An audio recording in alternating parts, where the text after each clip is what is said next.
10 में से एक इंसान आज के टाइम में एसिडिटी से परेशान है। वो भी उन्हें रोज़ एसिडिटी होती है और काफ़ी सारे लोग गोलियां खाकर या बोतल पीकर अपना गुजारा करते हैं। तो आज की इस वीडियो में हम बात करेंगे कि एसिडिटी किस तरह होती है। इसे हम ड्रॉ करके पूरे डायग्राम के थ्रू समझेंगे कि किस तरह होती है और उसके क्या रीज़न्स होते हैं एसिडिटी के। और लास्ट में हम ट्रीटमेंट के बारे में भी बात करेंगे। और इस वीडियो के एंड में 4 ऐसी ड्रिंक्स बताऊंगा जो कि आप घर पे बना सकते हो और वो नेचुरली आपकी एसिडिटी कम कर देंगे। तो समझते हैं कि ये है आपकी फूड पाइप, इस तरह से, यानी कि अन्न नली। यहाँ से आपने खाया, कोई भी चीज़ खाई तो ये यहाँ से अन्न नली के थ्रू आपके स्टमक में यानी कि पेट तक पहुँचता है।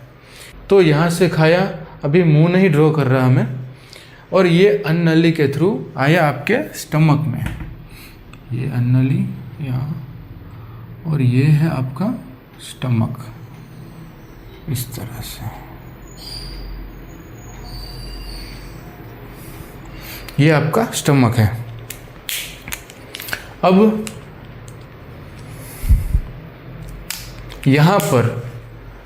यहाँ पर एग्जैक्टली जहाँ पे आपकी अन्न नली यानी कि फूड पाइप और स्टमक जुड़ते हैं, यहाँ पर एक वाल होता है। हम इसे इस तरह से ड्रॉ करेंगे और इस तरह से ये, ओके।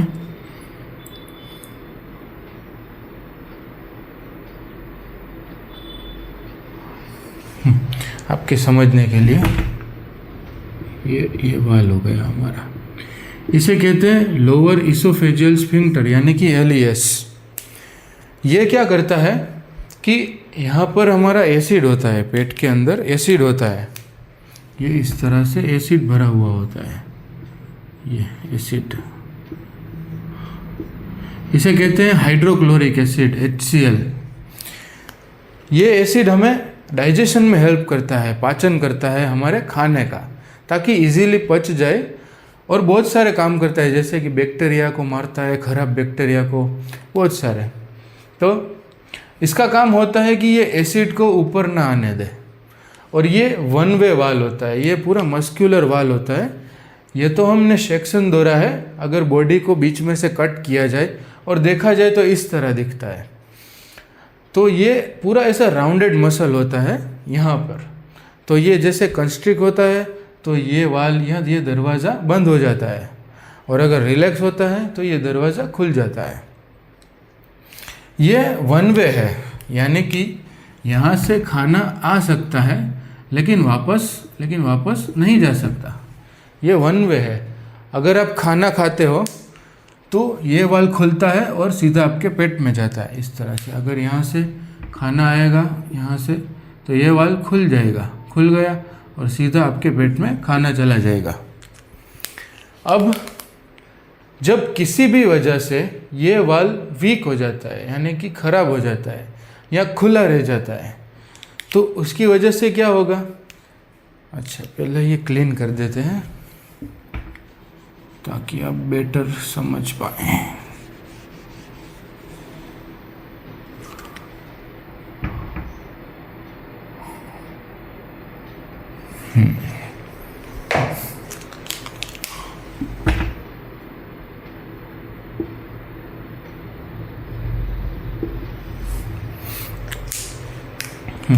तो सपोज ये वाल अगर खुला रह गया, ये खुला है अभी वाल, तो ये एसिड क्या करेगा, यहाँ पर ऊपर आ जाएगा और ये एसिड यहाँ तक पहुँच गया, यहाँ तक।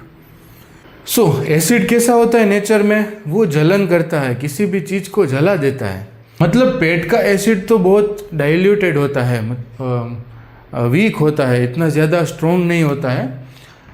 पर ये अन्न नली यानी कि आपकी फूड पाइप इस एसिड को सहन नहीं पाएगी, इसीलिए यहाँ पर आपको जलन महसूस होगी, जिससे आपको एसिडिटी या हार्टबर्न कहते हैं। तो हमने समझ लिया कि एसिडिटी कैसे होती है और किस तरह होती है। ये वाल के जो लोअर इसोफेजियल स्फिंक्टर है, इसके खुले रहने पर, डैमेज होने पर। अब जानते हैं कि ये डैमेज क्यों होता है, किस वजह से ये खुला रह जाता है, ऐसा क्या होता है? तो उसके 3 बड़े रीज़न हैं। सबसे पहला रीज़न है स्मोकिंग। आप सिगरेट, बीड़ी कुछ भी पियोगे, कुछ भी स्मोक करोगे तो ये इस वाल को डैमेज कर देगा, जिससे ये वाल आपका खुला रहेगा। और स्मोकिंग से वैसे भी एसिडिटी इंक्रीज होती है। दूसरे रीज़न की बात करें तो है अल्कोहल यानी कि दारू पीना। दारू पीने से भी ये आपका वाल काम नहीं करेगा, खुला रह जाएगा। और तीसरा रीज़न है ओबेसिटी यानी कि मोटापा। आप अगर मोटे हो, ओवरवेट हो, ओबेस हो तो भी ये वाल की दिक्कत हो जाएगी, जिससे आपको एसिडिटी होगी। काफ़ी सारी दवाइयाँ लेने से भी आपको एसिडिटी हो सकती है। तो उनमें से सबसे पहली है पेन किलर्स। इनमें बहुत सारी आती है, जैसे कि एस्पिरिन, जिसे आप जानते हैं डिस्पिरिन के नाम से। दूसरी है आइबुप्रोफेन, जिसे आप ब्रूफेन के नाम से जानते हैं।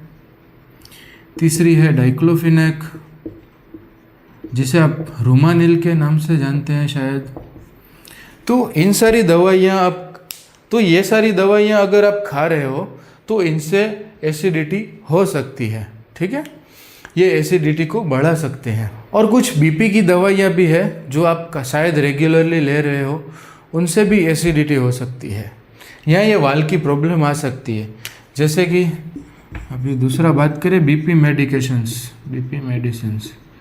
जैसे कि कैल्शियम चैनल ब्लॉकर। अब ये क्या है जाने दो। एम्लोडिपिन नाम की दवा आती है, जिसे आप UDP5 के नाम से भी जानते होंगे शायद। तो एम्लोडिपिन एक कैल्शियम चैनल ब्लॉकर है जो कि स्मूथ मसल्स को, यानी कि ऐसे मसल्स को रिलैक्स कर देता है, जिसकी वजह से ये प्रॉपर क्लोज नहीं हो पाता, कॉन्ट्रैक्ट नहीं हो पाता। इस वजह से ये वाल खुला रहता है और आपकी एसिडिटी बढ़ सकती है। अब समझते हैं कि ये प्रॉब्लम कितनी सीरियस है। अगर ध्यान नहीं दिया जाए तो ये कितनी सीरियस हो सकती है। अगर ये बीमारी लंबे समय तक रही, यानी कि अगर ये एसिड कांस्टेंट यहाँ ऊपर तक आता रहा और इस एरिया को डैमेज करता रहा, तो ये एक बीमारी का रूप ले लेगी, जिसे कहते हैं GERD, यानी कि गैस्ट्रोइसोफेजियल रिफ्लक्स डिजीज, जो कि एक गंभीर बीमारी है और इसकी ट्रीटमेंट करना बहुत आवश्यक है।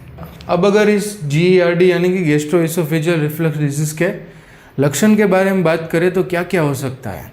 तो सबसे पहला तो ये कॉमन है हार्ट बर्न, यानी कि बीच में इधर जलन होना, एसिडिटी होना, मुंह में खट्टा खट्टा स्वाद रहना, खट्टे डकार आना, ब्लोटिंग होना यानी कि गैस हो जाना, काफ़ी लोगों को सूखी खांसी भी हो सकती है, या फिर काफ़ी लोगों को गले में दर्द रहता है। तो ये भी GERD यानी कि गैस्ट्रोइसोफेजियल रिफ्लक्स डिजीज़ के सिम्टम या लक्षण हो सकते हैं। एक और बात कहनी रह गई जब मैं आपको दवाइयों के बारे में बता रहा था। अगर आपको एसिडिटी हो रही है और आप साथ ही साथ मैंने जो बताई गई वो दवाइयाँ ले रहे हो, तो आप अपने डॉक्टर को ज़रूर कहिए, वो आपको इसकी अल्टरनेट मेडिसिन दे देंगे या फिर मेडिसिन चेंज कर देंगे। अब बात करते हैं कि ऐसे कौन से फूड है, ऐसा कौन सा खाना है जिसकी वजह से एसिडिटी हमें रहती है। और हम इंडियंस की डाइट तो इससे ही भरी पड़ी है। तो सबसे पहला है स्पाइसी खाना। पहले बात करते हैं कि फूड, इसमें आता है स्पाइसी खाना, जो हमारी इंडियन डाइट में काफ़ी कॉमन है कि हम लोग तीखा ही खाते हैं। तीखा खाने से एसिडिटी बहुत बढ़ जाती है। दूसरा है तला हुआ खाना, यानी कि फ्राइड फूड्स।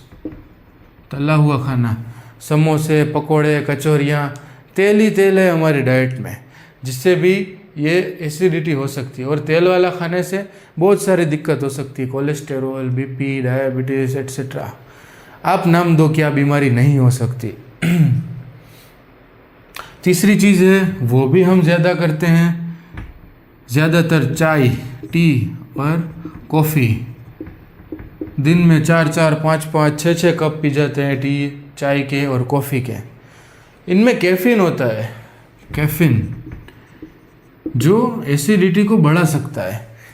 कैसे? तो कि ये वाल को रिलैक्स कर देगा कैफीन, इससे आपकी एसिडिटी बढ़ सकती है। और एक बहुत ही भयंकर मान्यता हमारे बीच कॉमन है, जैसे ही गैस एसिडिटी हुई लोग बोलते हैं जाओ जाके soda P low, Thums up, Sprite, Cola या सादी सोडा, कुछ भी पी लो। अरे भाई, सोडा पीने से उल्टा एसिडिटी और गैस आपका बढ़ जाएगा। पर लेकिन कोई मानता ही नहीं है कि ऐसा थोड़ी होता है, सोडा पीने से थोड़ी गैस बढ़ जाएगा। तो अगर ये बात बताने पर लोग मुझसे क्या आर्ग्यू करते हैं कि हम अगर सोडा पीते हैं तो इतना सारा गैस तो बाहर आ जाता है। तो मैं उनको समझाना चाहता हूँ कि वो वही गैस बाहर आता है जो उस सोडा में था। आपके पेट में जो गैस फंस गया है, जिसकी वजह से आपको पेट में दर्द हो रहा है, वो नहीं आ सकता। वो जो गैस होता है उसमें, सोडा में, वही बाहर आता है डकार के थ्रू। तो ये एक काफ़ी खतरनाक और कॉमन मिथ है, यानी कि गलत मान्यता है। और सोडा एसिडिक नेचर की होती है, इसमें फॉस्फोरिक एसिड और कार्बोनिक एसिड नाम के एसिड होते हैं जो आपकी एसिडिटी को और बढ़ा देंगे। तो इस बात का ज़रूर ध्यान रखिए कि जब भी गैस एसिडिटी हो तो सोडा बिल्कुल ना पिए। अब काफ़ी लोगों को रात में एसिडिटी की दिक्कत रहती है, यानी कि सोने के बाद एसिडिटी बढ़ जाती है। वो क्यों होता है उसका रीज़न जानते हैं। अब आपको एसिडिटी की प्रॉब्लम है तो ये वाल आपका खुला रहेगा। अब ये मैंने ड्रॉ किया है ये मानकर कि अभी आप खड़े हो। अगर आप लेट गए तो ये स्ट्रक्चर पूरा इस तरह हो जाएगा। तो ये एसिड सारा, अगर ये वाल खुला है तो कहाँ आएगा? यहाँ तक आएगा। ऐसे अगर इसको ऐसे टिल्ट कर दिया तो सारा एसिड आपका यहाँ पर आएगा, सारा एसिड इधर, जिससे आपको जलन होगी और एसिडिटी बढ़ जाएगी। इसका क्या सॉल्यूशन है? तो आपको आपके धड़ को थोड़ा ऊपर करके 10 से 20 डिग्री ऊपर करके सोना है। सर के नीचे तकिया नहीं रखना है, उससे सर ही आपका ऊपर होगा, लेकिन बल्कि आपको धड़ के नीचे कुछ रखना है, कोई तकिया हो गया, कुछ भी हो गया, ठीक है, जिससे आपकी बॉडी इस तरह से ऊपर रहेगी। अब ऊपर रहने से क्या होगा कि ये एसिड ग्रेविटी इसे पुल नहीं करेगी अन्नली के थ्रू, अन्नली की तरफ, आपकी फूड पाइप के तरफ पुल नहीं करेगी और एसिड आपके पेट में ही रहेगा, जिससे आपको एसिडिटी नहीं होगी। एक और टिप आपको देना चाहता हूँ कि हमारे आजकल के बिज़ी शेड्यूल या लाइफस्टाइल इस तरह हो गई है कि हम रात को लेट घर पे आते हैं, लेट खाना खाते हैं और खाना खा के थक जाते हैं तो सो जाते हैं।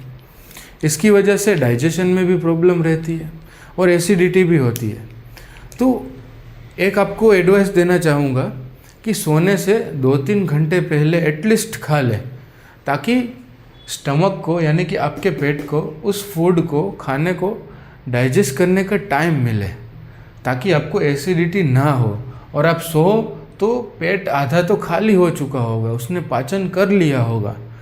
और आप खा के तुरंत सो जाओगे, तुरंत ही सो जाओगे, तो ये पेट, ये आपका स्टमक उसे पाचन नहीं कर पाएगा, डाइजेस्ट नहीं कर पाएगा, जिससे वो ज़्यादा एसिड बनाएगा और आपको एसिडिटी हो जाएगी। एक और बात कि दिन में आप कम खाइए, थोड़ा थोड़ा खाइए और ज़्यादा बार खाइए। इससे क्या होगा कि आपका पेट पे लोड नहीं आएगा, आपके स्टमक पे लोड नहीं आएगा, वो इजीली डाइजेस्ट कर पाएगा सब कुछ। और अगर आपने ज़्यादा बल्क में फूड ले लिया, ज़्यादा खा लिया, तो उसकी वजह से क्या होगा कि आपका स्टमक स्ट्रेच होगा, ऐसे खींचा होगा, जिससे ये वाल भी खींच जाएगा और खुला रहेगा, जिससे भी आपको एसिडिटी हो सकती है। चलो एंड में बात करते हैं वो 4 ड्रिंक्स जो मैंने आपको बताई थी कि मैं लास्ट में बताऊंगा। तो उनमें से सबसे पहला है पानी, वाटर। पानी क्या करता है? अगर आपने पानी पिया ज़्यादा, वाटर, पानी ज़्यादा पिया आपने, तो ये एसिड को डाइल्यूट कर देता है। आप अगर पढ़े लिखे होगे, आपने केमिस्ट्री पढ़ी होगी, तो एसिड को डाइल्यूट करने के लिए मोस्ट ऑफ पानी यूज़ होता है। पानी से एसिड डाइल्यूट हो जाता है। आप पानी ज़्यादा पिए जिससे एसिड डाइल्यूट हो जाएगा, यानी कि मंद हो जाएगा, यानी कि वीक हो जाएगा, जिससे आपको एसिडिटी कम हो जाएगी। अब दूसरे ड्रिंक के बारे में बात करें तो वो हम सबके घर में होती है, वो है बेसिल टी, यानी कि तुलसी की चाय, तुलसी टी। हम सबके घर में तुलसी का पौधा होता ही है। आपको क्या करना है, थोड़ा पानी लेना है, बॉईल करना है, उसमें तुलसी के पत्ते डाल देने हैं। आप जितना टेस्ट सहन कर सकते हो, आपको जितना टेस्ट चाहिए उतना उबालो, ठीक है। और तुलसी को बाद में छान लो और वो गर्मा गर्म ही पियो उस टी को, जिससे आपकी एसिडिटी काफ़ी कम हो जाएगी। तीसरी है फिनेल टी, यानी कि सौंफ, सौंफ बोलते हैं और हमारे गुजराती में ऐसे कहते हैं वरियाड़ी, विरियाली बोलते हैं हम इसे। ये नेचर में अल्कलाइन होता है। फिनेल सीड्स नेचर में अल्कलाइन, मतलब कि ये एसिडिक है और इसका ऑपोजिट होता है अल्कलाइन, यानी कि ये एसिड को तोड़ देगा, वीक कर देगा, डाइल्यूट कर देगा। तो सेम प्रोसेस है, पानी को उबालिए, उनमें फिनेल सीड डाल दीजिए, उबालिए, फिर सौंफ के बीज को छान लीजिए और थोड़े बहुत आप खा भी लीजिए, वो भी गुण करेंगे, फ़ायदा करेंगे। और गर्मा गर्म ही वो टी पी जाइए, सूप पी जाइए, ड्रिंक पी जाइए, तो आपकी एसिडिटी कम रहेगी। ये आपको डेली प्रैक्टिस करना है, डेली आपको ये सब पीना है, जिससे आपको काफ़ी सारा फ़ायदा होगा। और last but not least, ginger tea, यानी कि अदरक की चाय। हमारी नॉर्मल चाय में अदरक नहीं डालना है, याद रखिए। जिंजर को, यानी कि अदरक को छोटे छोटे टुकड़ों में टुकड़े कर लेने हैं, लंबी लंबी स्लाइस कर लेनी है, पानी में उबालना है अगेन, और फिर छान लेना है और वो गर्मा गर्म ही हमें पी जाना है, जिससे भी आपकी एसिडिटी कम हो जाएगी। सो आई होप आपको ये वीडियो पसंद आई होगी। अगर पसंद आई तो लाइक ज़रूर करें, शेयर करें, कमेंट करें और मेरे चैनल को ज़रूर सब्सक्राइब करें। मैं हूँ डॉक्टर मूसा अंसारी और आपकी हेल्थ का ध्यान मैं ऐसे ही रखूँगा।